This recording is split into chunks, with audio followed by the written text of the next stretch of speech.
Ito na yung aming tanghalian ngayon. Munch Boost chicken.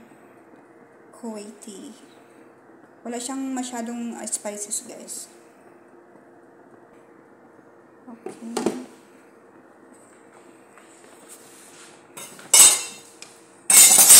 Lagyan natin yung chicken. Yung towel para yung init niya. Huwag siyang masyadong makakapag-soften yung init. Kalat na siya.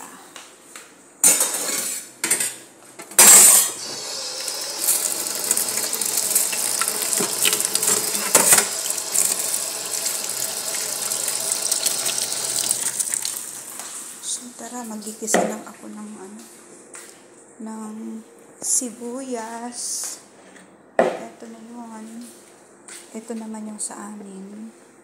Nagsiseparate ako ng saing kasi nga yung ayaw ko nga ng chicken para yung allergy ko ay gumaling. So, naka-low fire na siya.